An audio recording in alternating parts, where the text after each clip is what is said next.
Hello mga Beshi! Mabuhay kayo! Ngayong araw na ito, magluluto tayo ng masarap na ulam sa tanghalian. Ito ay ang sisig ala Beshi. Una po natin prituhin ang tokwa, baboy at skinless. Alam naman po natin na mura lang ang tokwa, 5 pesos ang isa.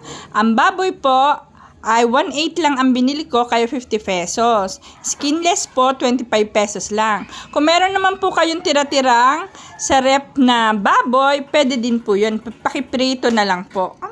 Habang piniprito po natin ang mga sangkap, gagawa muna po tayo ng sauce.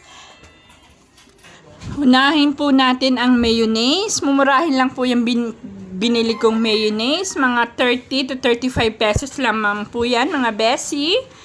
At lagyan po natin ng kaunting paminta. Depende po sa inyo kung gusto nyo mahanghang o hindi. Para sa akin po, ayaw ko po na mahanghang, pampalasa lang po kaunti. At lagyan po natin kaunting asin at 1 kutsarang asukal. Yan po, halo-haluin natin at ilagyan na po natin 4 na kutsarang toyo. At lagyan po rin natin ng sesame oil. Yan. 1 kutsarang sesame oil. At ilagay na po rin natin ang Reno. Mura lang po yung Reno nabili ko, mga Beshi. At ilagyan po natin ng sibuyas bawang. At pagsamasamahin na po natin ang lahat ng ingredients. Ayan mga Beshi, pagsamasamahin na po natin ang lahat ng sangkap. Haluin lang po nating mabuti. Ayan po, nahalo na po natin ng maayos. Ilagay na po natin ang skinless.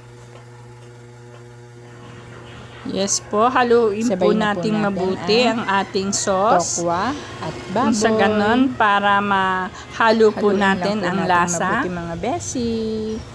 Para masarap. Yan mga Beshi, lagay na po natin ang skinless at sabay na po natin ang baboy at tokwa. Alam po naman natin na mura lang yung tokwa, kaya 5 piraso po ang ginamit kong tokwa dyan. Isama na po natin ang sibuyas at ang bawang. Haluin lang natin mga Beshi ng maayos para mamuot ang sarap. Ayan. Wow. Sa tingin pa lang, talagang ang sarap-sarap na. Then, lagyan po natin ng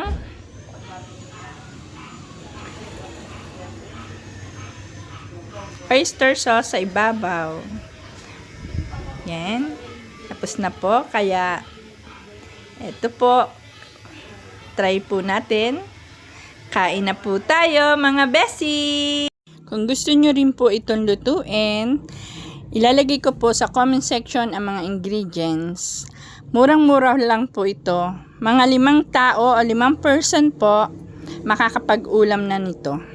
Ako po ay nagpapasalamat sa panonood ninyo. Thank you po.